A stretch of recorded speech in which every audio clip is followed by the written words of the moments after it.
Thank you, Deputy Speaker, and thank you to the speakers who have come before me on both sides. The member for Perth mentioned the Constitution, and I like to flick through it when we're waiting for an actual relevant answer. Same page. Yeah, there's some other parts of this Section 51 that you might like to hear. It says, the Parliament shall, subject to this Constitution, apparently that doesn't have any meaning, but it does have meaning, have power to make laws for the peace, order and good government of the Commonwealth. Good government of the Commonwealth. So it might be worth picking that part up and flicking through it every now and then, because good government is what you are put here to do by the Australian people. And we haven't had good government from this government. And that is a serious thing. And we've had many interjections through this debate, and I'll take quite a few of them. We had the member for Higgins say, said, why did you suppress real wages for a decade? And I added that. I'm sorry I misrepresented you. I said real wages. You said wages. We always leave the real part out. So the interjection said, why did you suppress wages for a decade? Wages for a decade. And when I grew up, I remembered watching Sesame Street, and there was always the word of the day and the number of the day. And that's how I imagine the government members meet. There's a word of the day, and it's quite clear that the word of the day, there's two of them, is misinformation and disinformation, because you've all come in here and repeated it again and again throughout this parliament. I remember when that word was actually called fake news, when it was actually called fake news, but we've moved on to misinformation and disinformation. And when you think about those words, they're a great way to say, I'm not listening to you. I'm not listening. And we know why you're saying that in these last 5 weeks through to the referendum. I'm not listening. I'm not listening. You talk about listening, but you don't actually do it.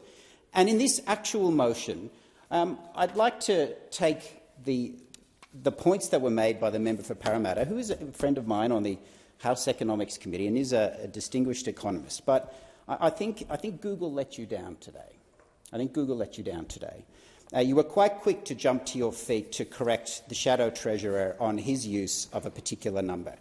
And if you were to open up Google on your laptop or your phone, I do urge you to go to the employee households. There's a media release dated the 2nd of August 2023, and the heading is Employee Households See Biggest Rise in Living Costs. And under the subheading Employee Households, it says living costs for employee households recorded the largest annual rise of all household types at 9.6%. So it's not a number that the Shadow Treasurer has just plucked from thin air. And it has real consequences. And I'd like to go to the contributions by my friend, the member for Hughes, and the member for Casey. They talked about the real consequences for people. And the word of the day today isn't misinformation and disinformation, it's real. It's about what real Australians are facing out in the real world, not here. And what they're facing is a 15.7% increase in electricity prices. They were promised a cut of $275. That's never the number of the day. It's never the word of the day either. It just doesn't appear in the Sesame Street briefing that you get in the morning. And then we have gas prices are going up sharply, almost 14% on the latest data.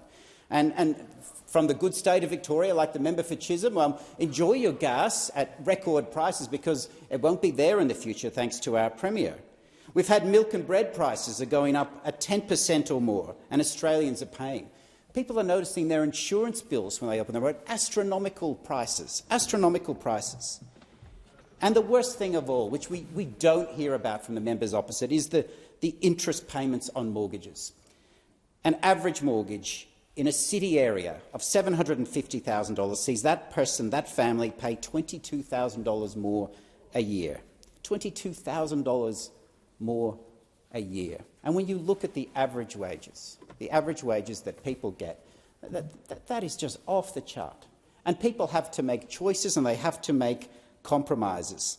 And we're not here to politicise the horrible scourge of suicide in this country. We're not here to do that. None of us are. And on both sides, I would never accuse you of doing that. That's not what we're doing. But we all have food banks in our electorates. And I challenge any of you to say that they aren't seeing more people queuing up than before. I challenge any of you to say that. I've got 6 in my electorate and the queues are out the door. Those people are doing it tougher than they ever have. And they're relying on you and you're letting them down.